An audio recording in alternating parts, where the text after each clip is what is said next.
in your personal life where things are going on and difficulties, that seem like they're never going to end. But when you look back from a 30-year mark, you get through those things and you look back, it's like that fast. So fast. Like, did that happen? I know. Like raising a kid. Really fast years with really long days. Right? Yeah. So very true. That's right. So very What true. was it? I really talked about parenting. It says, all joy, no happiness, I think was the name of the book that the lady wrote. Feels a little bleak, but yeah, I get it. I get it. When you stop and think about it, it's like, I don't know if I would go there. But of course, mine's out of diapers, so I'm really sailing right now. Yeah. Now I'm just worried about getting her driver's license. Well, Oliver Anthony's got a brand new album. I love saying the name of this thing, Hymnal of a Troubled Man's Mind. And he is here. He's going to share music from that coming up in just a little bit. Entertainment headlines. We're talking about Sam Hunt hitting #1 again. Congratulations to him. Plus, Miranda Lambert, breaking news this morning. We've got it all for you right here coming up. This is WSM's Coffee, Country, and Cody. There's a new album out, Hymnal of a Troubled Man's Mind. Oliver Anthony, Chris Lunsford is in studio with us this morning on Coffee, Country, and Cody. It is great to have you. We're out late with... Go ahead and tell that story before we get started with the interview. That's more interesting than anything I've got. So I think I've been in Nashville. This is my 4th time here, I think. But my very first time in Nashville, we played that Tootsie's Birthday Bash. And right as I was getting up on the stage, John Daly was right off to the side. And he had a few of his John Dalys or whatever. And so, but he gave me a big hug and said a lot of nice things. And so I found out yesterday afternoon he had like a golf tournament dinner.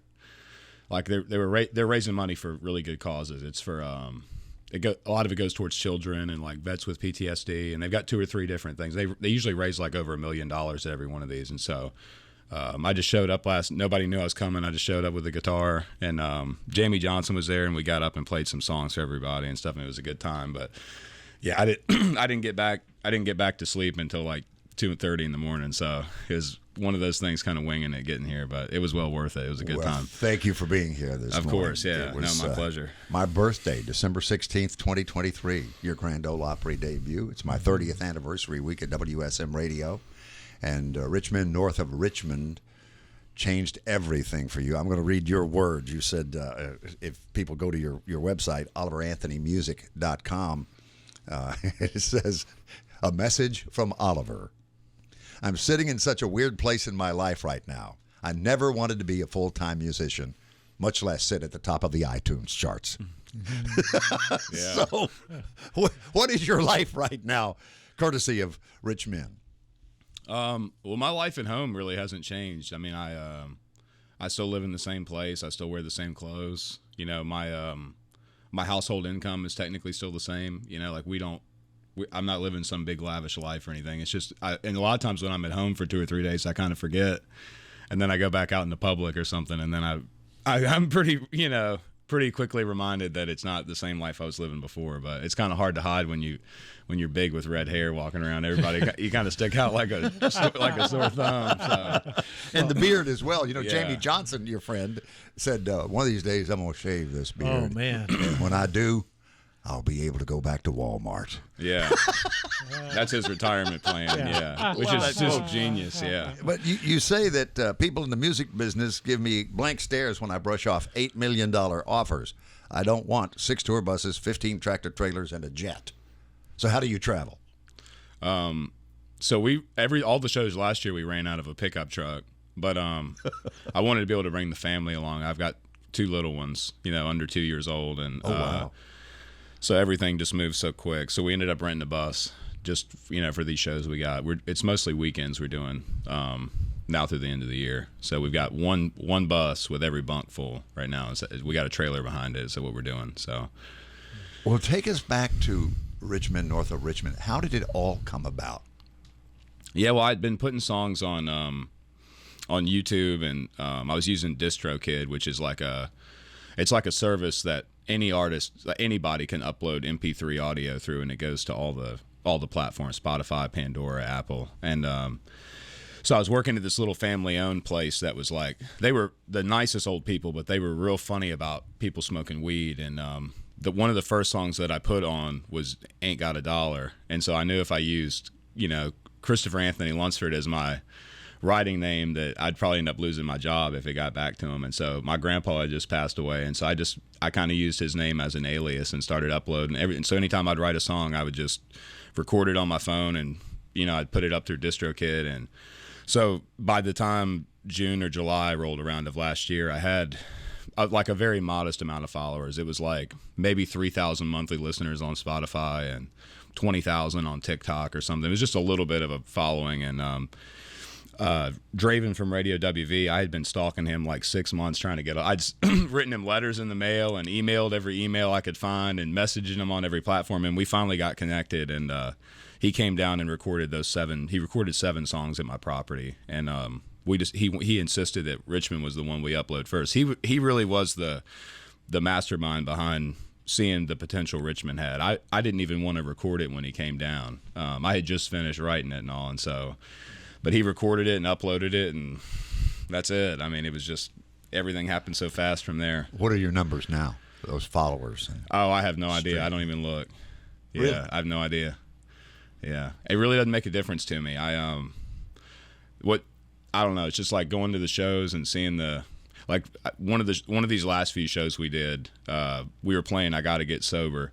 And there was a guy with a beer in his hand in the front, sobbing, crying like a baby to the song, drinking his beer, listening to it. Like, that's what gets me going. I don't care about I don't worry about the numbers and stuff. It is what it is. Well, sorry, go ahead.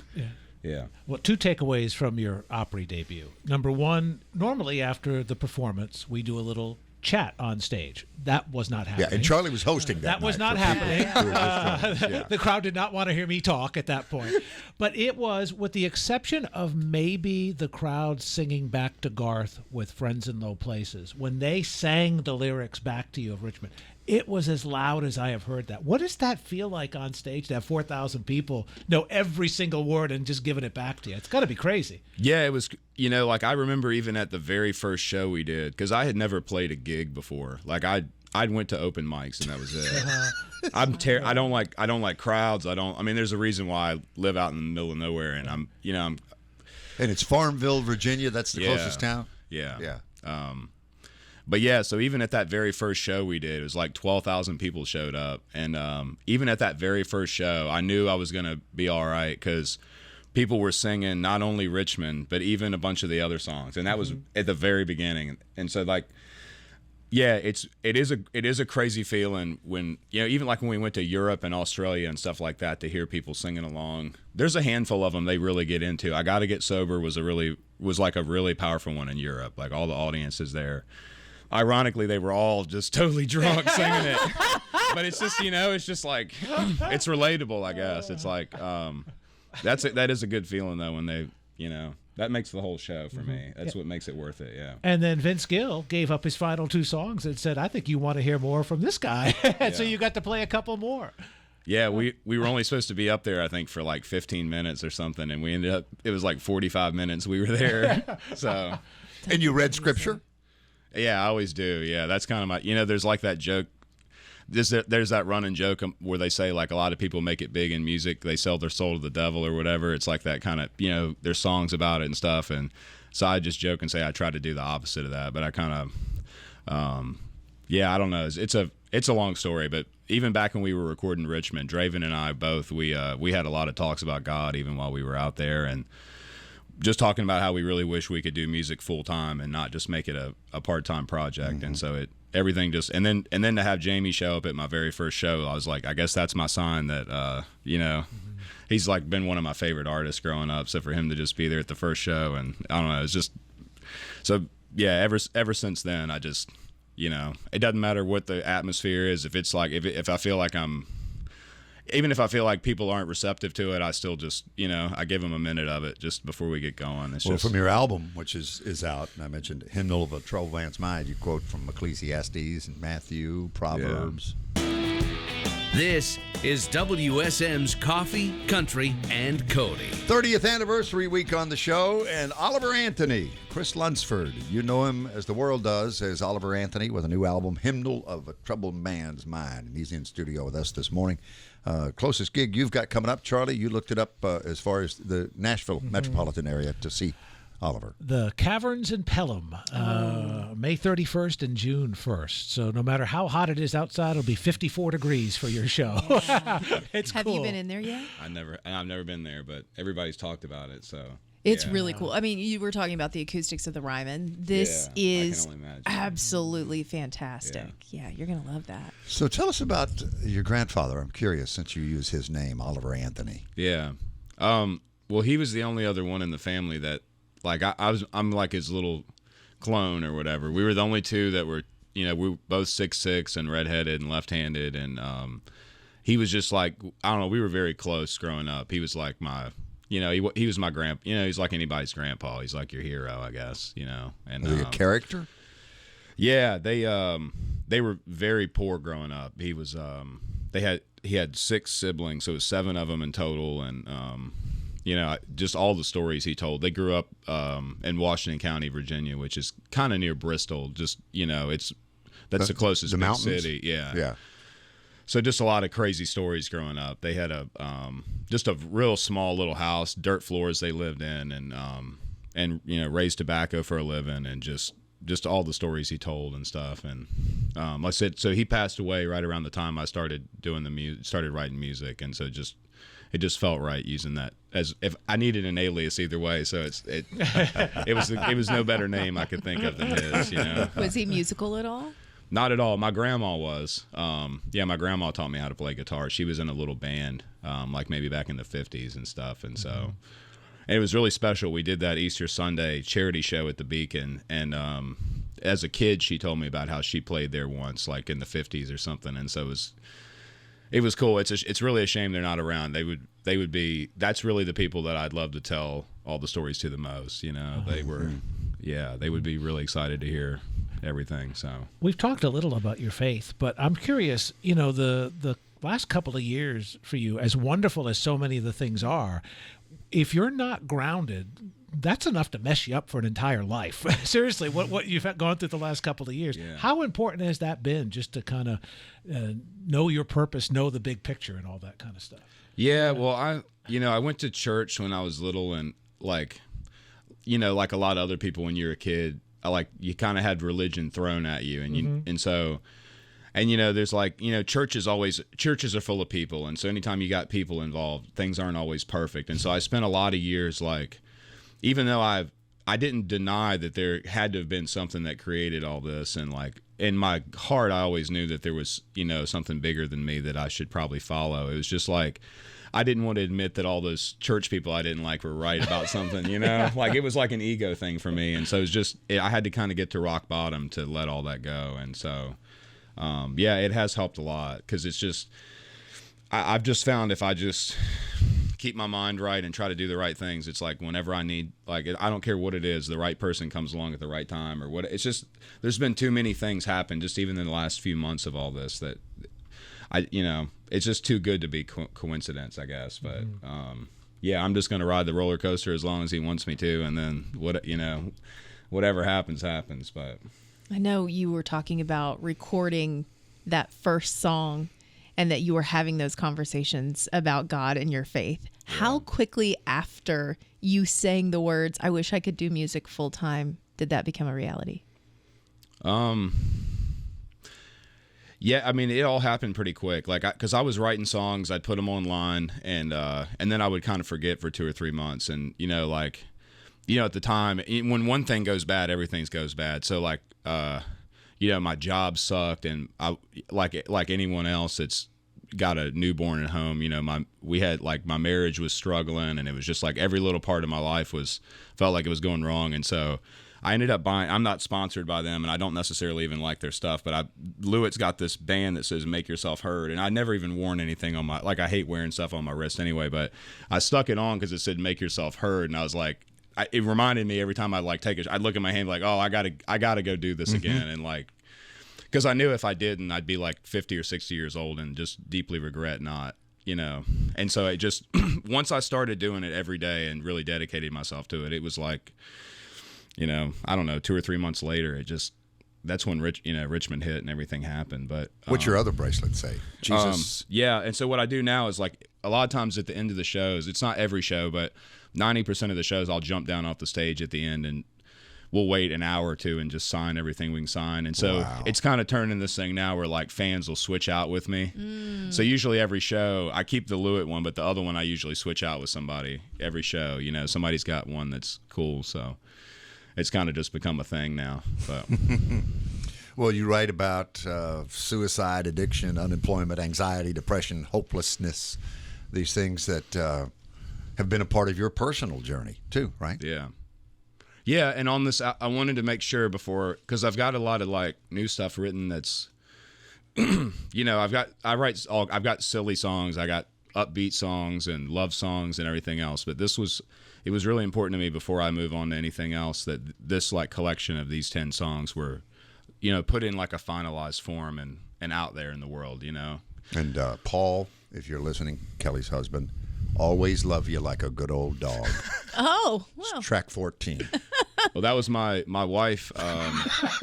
My wife gave me hell because all the first songs I wrote, like the first one I wrote was Ain't Got a Dollar, and then like Rich Man's Gold, and I don't know, but it got to the point where almost every song I wrote was about just me sitting out in the woods with my dogs getting high. And she's just like, I wish you'd write me a love song. And so and that was it? And so me being the guy I am, I wrote her a love song, but I had to put my dogs right in the title of it. So nice. I just Nice. but there is no greater love than the love of a dog, like That's true. Like it is a What kind of dogs do you have? So they're all mutts, but they're German Shepherds mixed with who knows what else. I don't know. They're all from the pound, but they're my babies. Yeah. Those are the best ones. Yeah. Hymnal of a Troubled Man's Mind. Oliver Anthony, Chris Lunsford, our guest this morning. This has been a delight. It really has. It has, yeah. Looking forward to this is my first time talking on the radio, I think. No! Hey. Yeah. Well, you for aced sure. it. Good job.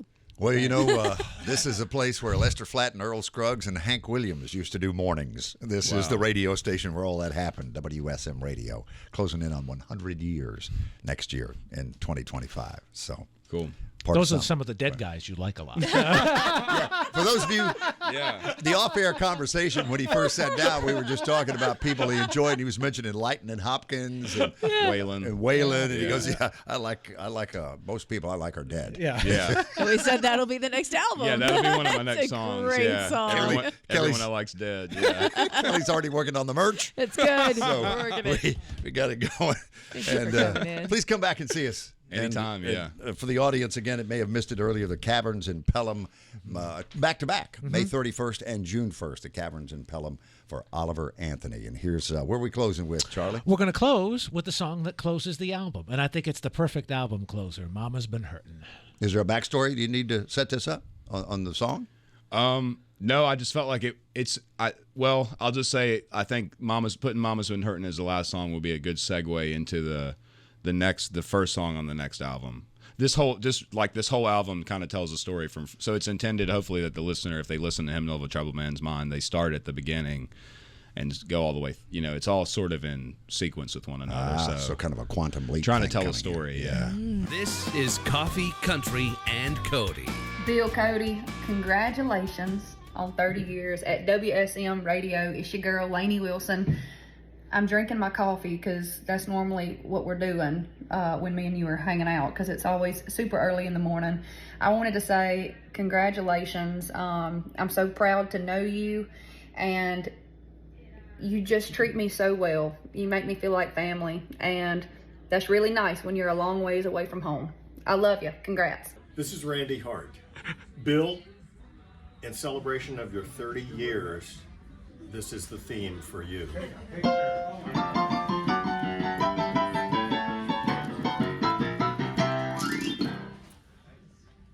Hey everybody, Tyler Bryan, stage manager of the Grand Ole Opry. Just want to wish Bill Cody a happy 30th anniversary. Lainey said B-O. B-O. It had like 3 syllables. love that. And Randy, I always refer to Randy as my artist, like Merle Kilgore used to do to Hank Williams Jr. And Tyler Jean, there he is, stage manager at the Grand Ole Opry. And I'll show you the picture he sent me just a few moments ago. I am a rookie compared to Tyler Bryan. 30 years is no. How many years he got, Tyler? It'll be 40, I think, in September or October. Oh, really? Wow. Okay. Yes. Well, the man's worked for upwards of a week and a half, so he's vacationing down in Panama City right now. I mean, It's a good time. Got the George Strait playing, man. he really did. I think he's the reason why we max out at vacation at some point. So you, Tyler. Done. you have a picture? Oh, I don't think we should show it on the air, but yeah, he just sent me something. So he is very capable with Photoshop. Oh, yeah. And loves. So then frontal nudity is involved. Is that what you're telling me?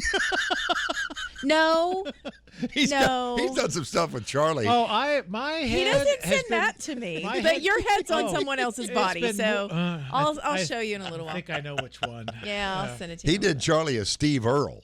Steve Earle. Everything is Yeah. Steve Earle except it's Charlie's face. Yeah.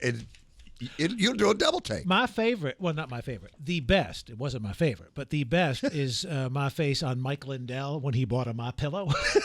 Oh, my God. I did a double take. I mean, I just said, oh, he bought a My Pillow. That's nice. And I realized, oh, dear Lord, that's my face right there. It was So good. And Lainey was so sweet there. She made me weepy.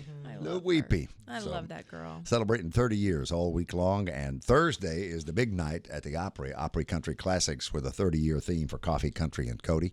And it'll be Marty Stewart and the Fabulous Superlatives, Susie Boggess, T. Graham Brown, Don Schlitz, the Gatlin Brothers, Larry, Steve, and Rudy. Larry hosts. Charlie will be at the podium playing. We talk about how when you work with Larry, it's kind of like when you have a birthday party at the bowling alley, and you put the Bumpers. bumpers in the gutter Yeah. to keep the ball from. That's kind of what the role is when you're at the podium. Yeah, and you got to Larry's keep hosting. Yes. the Gatlins out of the gutter. well, Steve's not a problem. Okay. Yeah. That's pretty right on, really, when you think about it. Steve said they're all nice to me.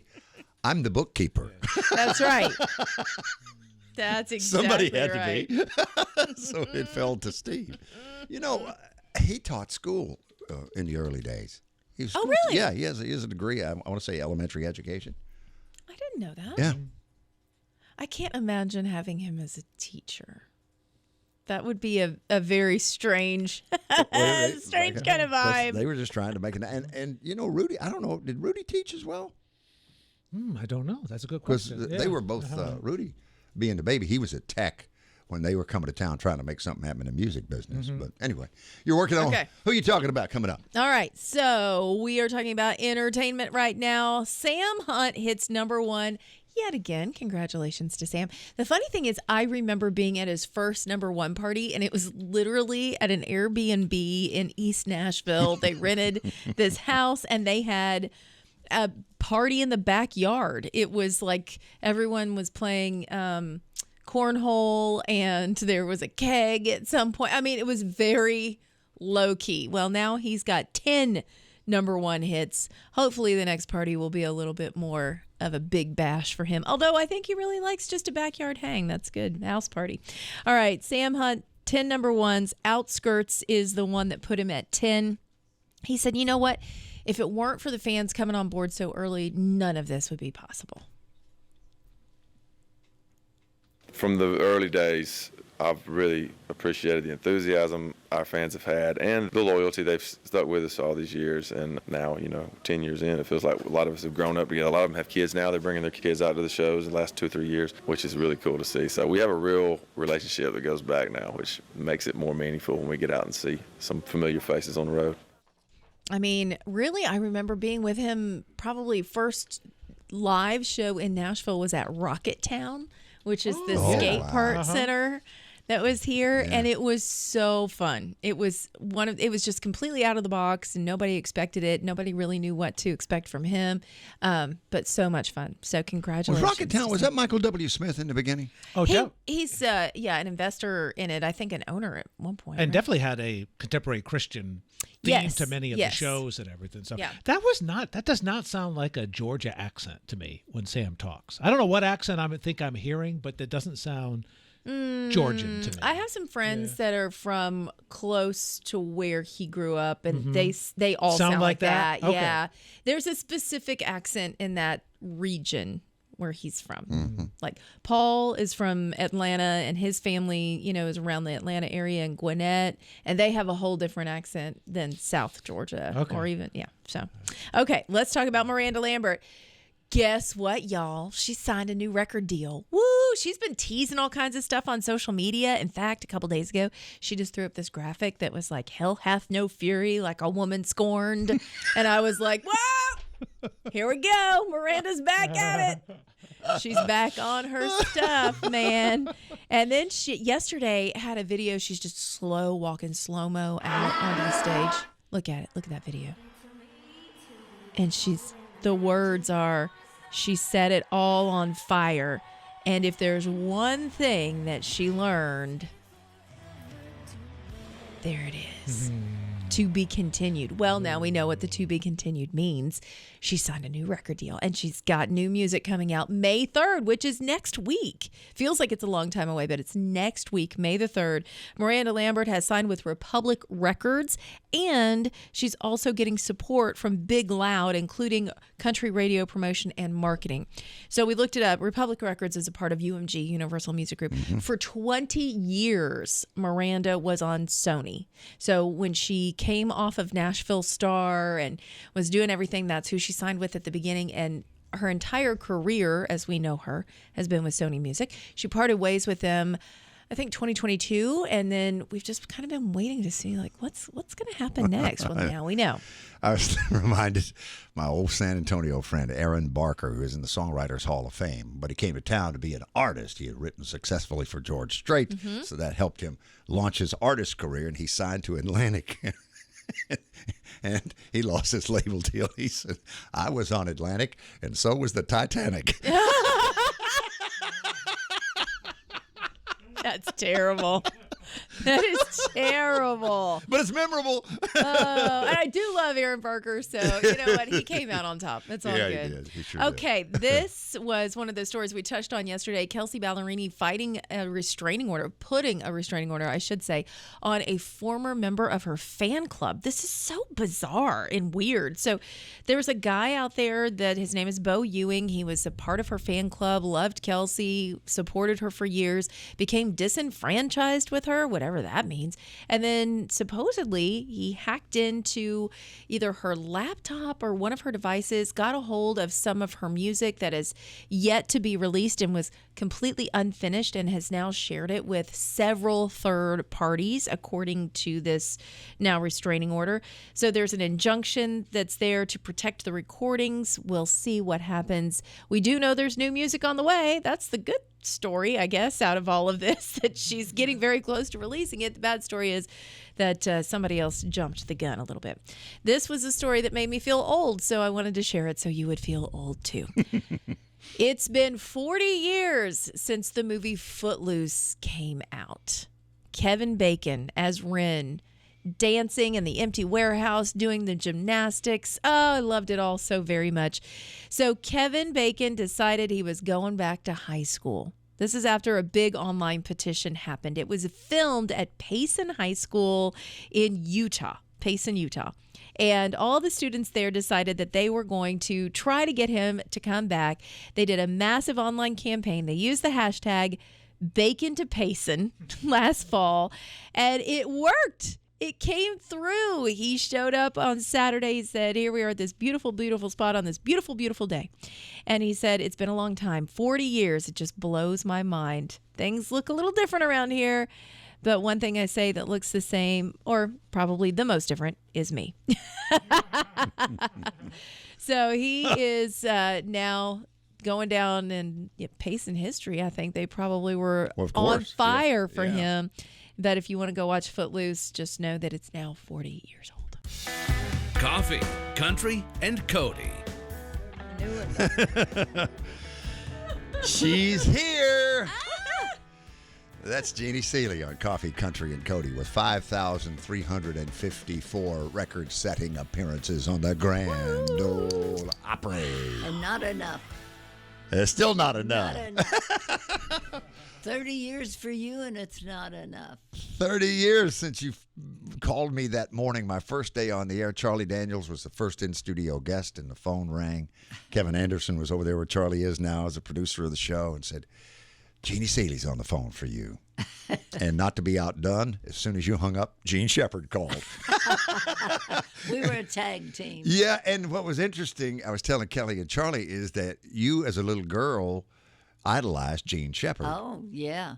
And didn't you fall dumbstruck the first time you met her?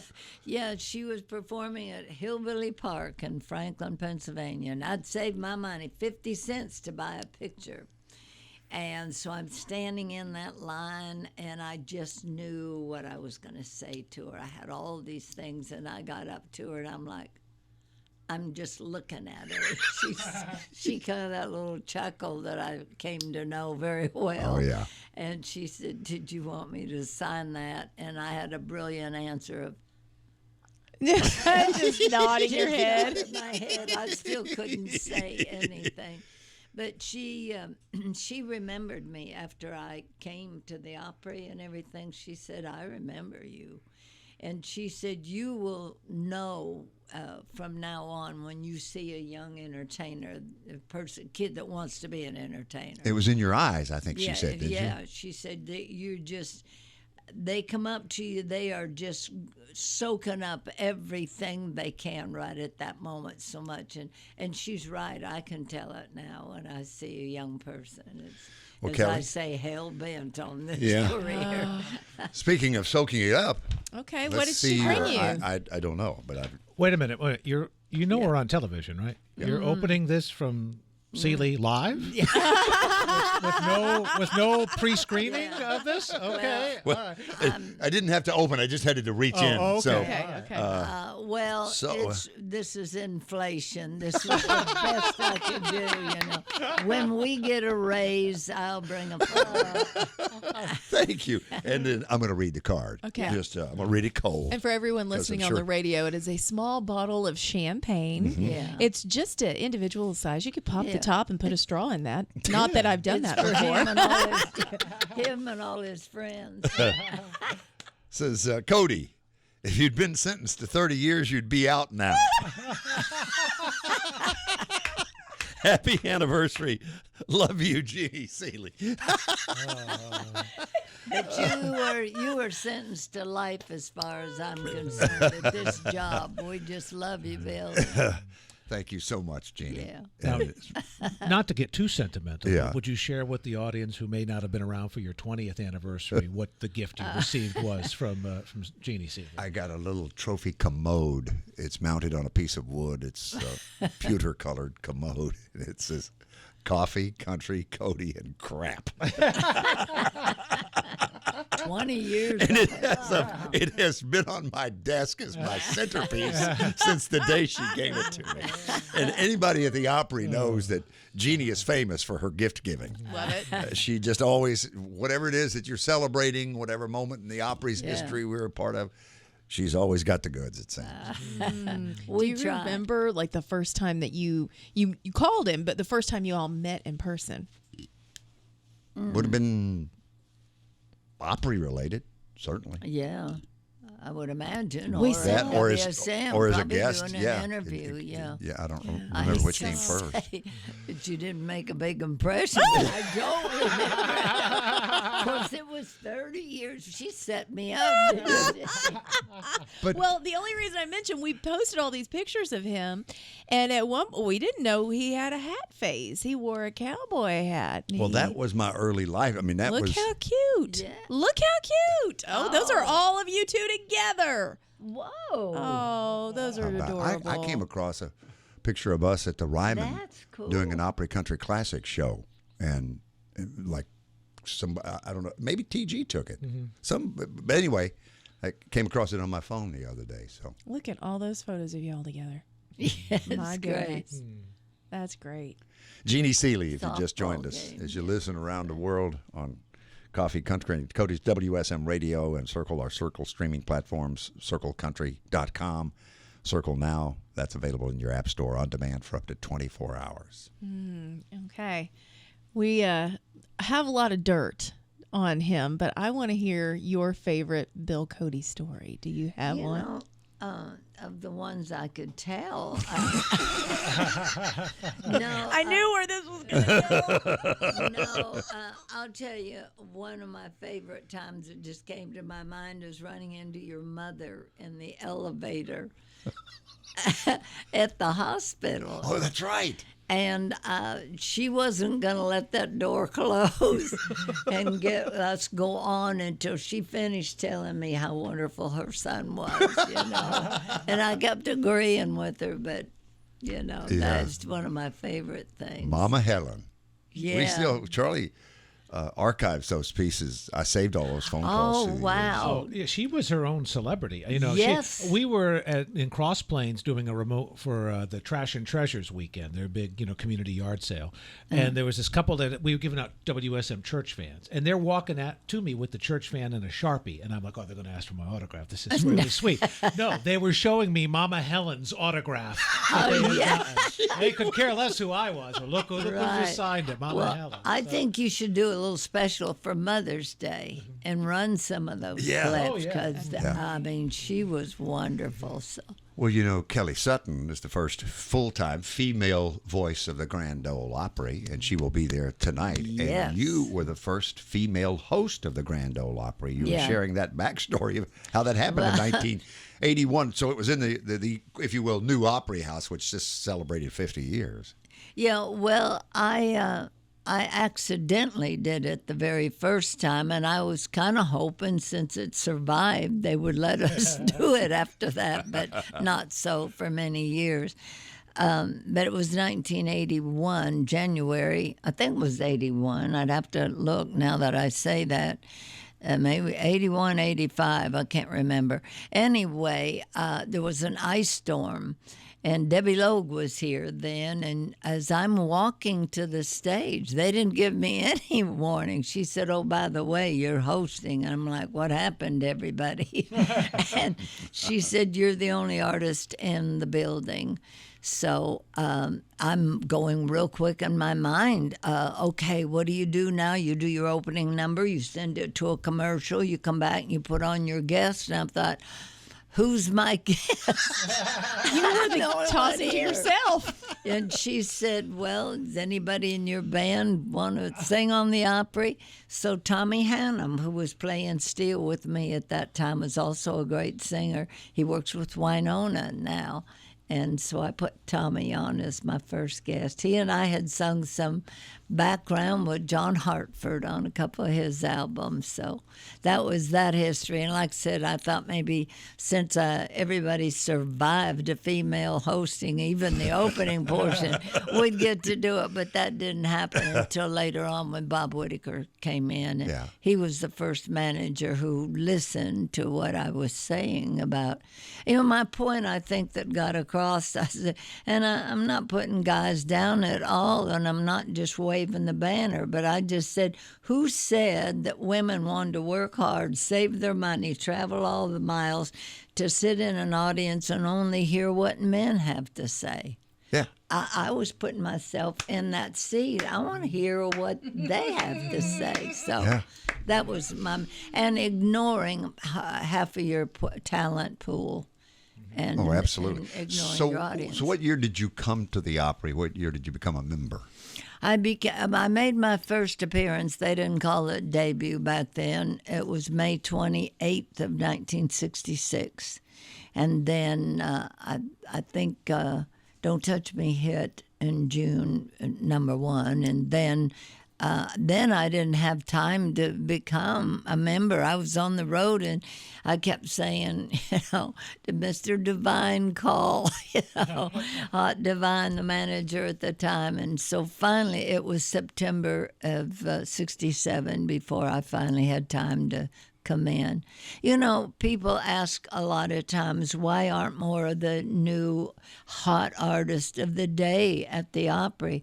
And that's part of it. I mean, you are booked solid. Mm-hmm. You go from everybody ignores you to everybody wants to talk to you at once, Mm-hmm. And that's a wonderful time. Which is why I truly respect Carrie Underwood, because as busy as a global star as she is, she always finds time, and it's always a 2-show night, and there's always excitement. So that's kudos to her for that, for sure. Exactly, and backstage she's just as open too. She's open to see everybody, and she's wonderful. I had this as a Bill Cody pick of the week when it came out. So far, so good. And there's a great backstory on how you came to record it, right? Well, just that I had heard this song. Penn Pennington, Mitch Ballard wrote this song, and I had it. Penn Pennington had given it to me, but I couldn't play it, so I couldn't learn it. The chord structure's real. I'm not a musician. I make up stories and put a melody to them. That's it. But finally, I called Penn and I said, I love this song, but you need to stop by the house and play it so I can see if I can sing it. And took it to Don Kuzik when we were doing the album, and he great. And also, I love to hear vocals sing unison and then that split into harmony. And I love the old 40s sound. And I knew Sharon and Cheryl White could get that sound. So we brought them into the studio. And so reminiscent Opry sisters, of what Bob Wills and the Texas Playboys would have done, speaking of the 40s, that time period. Right. For So Far, So Good. More Coffee, Country, and Cody is on WSM. And I celebrate 30 years this week at WSM Radio in the Grand Ole Opry. And Jeannie Seely was the first ever phone call I got. She was kind enough to come by and celebrate 30 years this morning. And we talked a little bit about Jean Shepherd. She was the second person to call me, and your hero worship of her as a young artist trying to get started, and her coming nearby where you grew up in Pennsylvania. And who was the first Opry star to take you out to eat for Bill lunch? Anderson. Whispering Bill. He paid? What? Is Because Eddie Arnold. Excuse me? my first meet and three. It sure was. It was Bill Anderson. Yeah. So, a lot of great firsts to He look didn't take back you to on. his own restaurant, though, did he? No, he went to a little place that's not there anymore. A little Right. place there on Mount Juliet Road. Okay. Yeah, you know, the other night on the Opry, a special Opry moment, and it happens to everybody. Bill had a little problem. I think it was his ear monitor or something, and he couldn't hear the pitch with the band. And he tried 2 or 3 times and finally just said, I can't do it, boys. I loved what he told the audience. He said it wasn't a very good song anyway. But, of course, he hated it. He felt so bad. I went by his dressing room and gave him a hug, and I said, Bill, I'm going to tell you, same thing I told Connie Smith when that happened to her one time. And he said, well, thank you. What was that? And I said, I'm not laughing with you. I'm laughing at you. And that's how you know you're a part of the Opry family. I love this. I came across this. This is in the Ken Burns Country Music, a film by Ken Burns. There's, if you go back, you can pull particular artists, and it says at 21, Seely and 3 girlfriends moved to Los Angeles, where she worked as a DJ on the Armed Forces Radio Network. Of course, you're now on Willie's Roadhouse. Right. And you do that. When do you? That's Sunday afternoons? Yeah. That's when I hear you. Sundays with Seely. Okay. Yeah, and we got a 4-hour shift there. And wrote songs for 4-Day Music, and it talks about Dottie West and Connie Smith being among the people who cut your early songs. And with Dottie, that became a lifelong friendship. Yeah. And Connie as well, because you're still together at the Opry. But Dottie was particularly special to you. Yeah, when growing up in Pennsylvania, and Dottie was in the early years, she was on a show called The Landmark Jamboree out of Cleveland, Ohio. And so, of course, I watched her there. And when I finally met her in person was at the Palomino Club in California. So I waited till everybody was gone because I wanted my time with her. And so when I first told her, I said, well, that I wanted to meet you, and I said, when I first knew of you, I've been a fan since the Landmark Jamboree. And Dottie said, the Landmark Jamboree. She said, I don't even remember the last time I talked to anybody who remembered that show. Wow. Mm-hmm. So I think that was a special bond. You know what's so weird to me now is being such good friends with Tess Frizzell. Yeah. And that's her granddaughter, for people who don't know. Dottie's and granddaughter. The other day, because we're talking about setting a writing appointment, And all of a sudden it hit me. I remember the day Dottie West called me and said, "Oh, Jeannie, can you believe it? I just found out I'm going to have a granddaughter, and her name is going to be Tess." And she said, "You've got to come and see. I'm fixing this nursery." Oh, something out of a movie. Tess's nursery was. And Tess's mom is Shelley. Yeah. Right. To complete the lineage. A lot of there. history with the Frizzell name there. My goodness. Can you believe her heritage? Yeah. How could she not be beautiful, number one, and talent, and number two, and she's an artist as well? What's interesting, though, in your career as a songwriter especially, is that it was not a country artist who gave you one of your first big breaks, but we often refer to Seely as the Miss Country Soul. Well, the soul queen of New Orleans, Irma Thomas, was influential in your career. What did she cut? She recorded a song I wrote called, the first one I ever had published or recorded, called "Anyone Who Knows What Love Is Will Understand." You'll love this, Bill. Back then I was trying to find song ideas anywhere, and as near as I can remember, I know it was from an ad in a magazine, and I believe it was for pantyhose. It said, anyone who knows what comfort is will understand. And I just thought, no, because I was going through this where everybody was like, she's crazy to be, and I'm like, well, anybody knows what love is would understand, I think about you when Larry Gatlin sings "All the Gold in California" and that line about a bank in the middle of Beverly Hills with somebody else's name. You actually worked at a bank in Beverly Hills, didn't you? Yeah, I didn't have any money in there either. I was working. My first job when I moved there was at Union Bank on the corner of Beverly Drive and Wilshire Boulevard. Oh, wow. And I always say I couldn't even afford to look in the windows. Actually, still couldn't, probably. That's why you get the small bottle of champagne. Prices have gone up everywhere. And like Lucy and Ethel and Ricky and Fred, you drove from the East Coast out to L.A., right? Yes. Yeah. I mean, that was not a flight. That was a cross-country drive. I had my first car I bought in 1960 was a 1958 MGA Roadster, bright red, honey. And then I was hot stuff till this girl moved back home in a 1960 Austin Healey. So, but we became friends, and then we drove those two sports cars all the way to Santa Monica Beach. All the way out Route 66. Yes, you did. One of the greatest weeks in my life, you know. And then into country music history, she would drive. Yeah. Teach Me Tonight, 1953. Sammy Kahn wrote the lyrics. And Sammy Kahn's most famous work, Let It Snow, Let It Snow, Let It Snow. He has a hit every year, even after all these years. But I was reading there were 5 chart versions of this song in 54 and 55. Janet Brace, Joe Stafford, Dinah Washington, Helen Greco, and the DeCastro sisters all charted with this song in a 2-year period. And you have cut just a wonderful version that we're going to close with. Thank you. The song is Teach Me Tonight. Yeah, that era, of course, you couldn't find that much country music back then. So I had, as we were talking earlier, the swing and Western swing influence I had, but also all of these pop singers. And when Don Cusick was producing this album, he said, I want to find an old pop song nobody would expect you to sing. And I said, I don't have to look. I know you the knew one. exactly. Yeah. I love this song.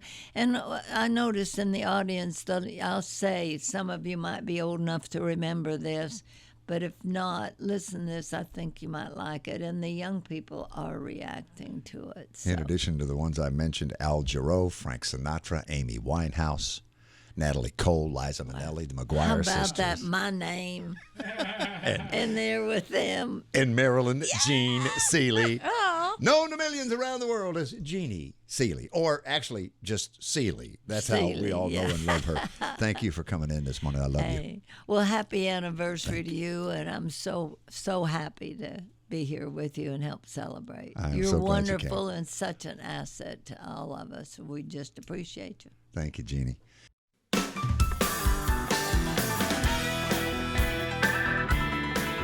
More coffee, country, and Cody is on WSM. Getting ready to play a show for our troops that are stationed here, but I just wanted to take a minute and say congratulations. 30 years at WSM. That is so incredible. We could all never thank you enough for everything you have done for WSM over all of these years. You are my personal encyclopedia for country music. I love you. You are such an inspiration. Thank you so much for all you do for country music, and congratulations. What an amazing achievement. Here's to 30 more, Bill. Mwah.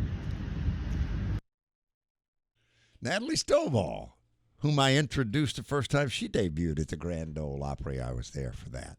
She was a kid. Yeah, she was. And Like I had met 12 or her 13? many years before that through Janet Ivey, who worked with children's theater groups and performance groups. Yeah. And she was in the audience for Natalie's debut. But Out on the Road is part of Runaway June, she referenced there at the top. That's where she was. They're they're a USO tour. I don't know if they're back yet or not. Oh, but okay. So yeah, international travel, she's, huh? Yeah, she's overseas. She recorded that. We missed the beginning, Charlie. But she said where she was. She's stationed somewhere. We people are aware why we missed the beginning. I just want to make sure we knew. We just want to make sure we got it in the credits. Yeah. It's fine. Yes. No, it's fine. It's fine. It's Almost made it to 30 years.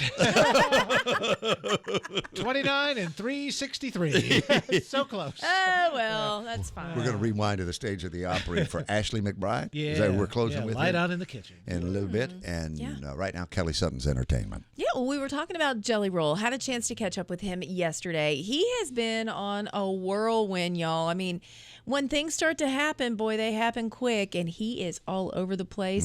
So got to record an episode of an upcoming podcast. It'll come out, I think, Thursday. It's going to be out for everybody to listen to, Country Heat Weekly. But when we were talking, he has already been on a mission. It was 5K in May. So there were two comedians that are bigger guys, and they decided they were going to run a 5K. I think they're calling it Two Bears in the Woods or something, because they're both big guys and they're walking or running. I don't know. Tom Segura is one of them, and Bert Kreischer is the other one. So they said it, and Jelly said, you know what? I'm in. I'm going to do it. So we talked about it. He's lost 70 pounds already. He's been eating better. He's been walking or running every day. So a 5K for anybody who's listening is a little over 3 miles. 3.1, I think. Yeah, 3.1. So in chatting with him, I said, hey, what's the very first thing that you're going to get when you cross the finish line? And he said, water. I'm not even walking with a water bottle. I'm a big guy. I could possibly be dehydrated at that point. So in the midst of conversation, I said, well, you're killing it. You're doing so well. And I mentioned something about social media. And he revealed to me, I have not been on social media. I've been on a fast from social media for over 8 weeks now. And I was like, oh, really? So then that kind of sent me down the rabbit hole, like, what's going on? And I found a story. It was from his wife, Bunny. And Miss Bunny said, you know what? He has been off of social media because he was tired of being bullied about his weight. And she said, it really makes me want to cry because he is the sweetest angel baby. And she's right. He really is the sweetest human. But she said he's working so hard, he's losing weight, but people still have these comments that, are just rude and mean. And so he just decided, I don't understand that. I don't either. Well, I think do not understand it's that. the anonymity because you can post whatever you can hide want. behind it, can't you? You can post whatever you want. Nobody knows who you are. You can say the meanest, awfulest things, and they feel like there's no repercussions. So, Jelly, just thinking about, hey, this is better for my mental health if I'm off social media. He told me, he said, I feel better now mentally than I have probably in a very, very long time. Well, good for you, Jelly. Yeah. So if you're sending him messages and you're not seeing that he's read them, it's because he's off social media. And the 5K is coming up a couple weeks. It's going to be in May. He also told me he has to fly back out to L.A. to do it. He's in L.A. for a while. He's going to be at Stagecoach with us this weekend, so I get to see him again. Then he comes back. He's got a couple of shows here. Then he has to fly back just to do the 5K and then get on the plane and come back again. I was like, you didn't think that out very well, did you? He's like, oh, I really didn't. I said I would do it. So anyway, good stuff from him coming up. All right, congratulations, Sam Hunt, 10 #1 songs. I remember when Leave the Night On was #1, and the head of his record label was giving him his #1 plaque, and he announced the name of the song incorrectly. He didn't really know Sam that well. If you remember when Sam came on the scene, everybody's like, who and what's his name? Yeah. And he just took off, and it was so fast. And it was Mike Dungan, who was the head of Universal Music Group, and we're standing in the backyard, and he's like, congratulations, Sam, for your #1 hit, Leave the Light On. Oh, so close. And we all went, oh, whoops. Right, exactly. It was the worst. So now he's got 10 #1s. Dungan knows exactly who he is. Congratulations to Sam. He's on his Locked Up tour this summer. You can find all the info at samhunt.com. And in my 30 years at WSM and the Grand Ole Opry, he and I got to do an Opry walkthrough. They taped it for television. Gave him a little tour backstage before his Opry debut. Got to be there for that night. Hey, we're going to wrap up the Tuesday edition of the 30th anniversary celebration all week long. Coffee, Country, and Cody. And Kelly, you're headed to the Grand Ole Opry here in a little while. I am. I'm going to be hanging out with our friends Daly and Vincent, the Isaacs. We've got Craig Morgan, Henry Cho, Dirks Bentley, and Don Schlitz. Tomorrow's show, I have my pick of the week, Randy Houser's Note to Self. That was the last time I had a Randy Houser song, but I got a new one. Oh, that I want to good. share. This is my pick of the week from Randy. It's brand new. I met him like first night I was in town at a writer's round with Dean Dillon. Troy Tomlinson was there, Monty Powell. His name is Don Sampson, and he did a song that through the years I've asked him to come perform on special occasions like 30 years. It's called Milestones, and he's coming by to see us tomorrow. And an encore of our visit with Jeannie Seely, Miss Country Soul, from the Grand Ole Opry. See you tomorrow.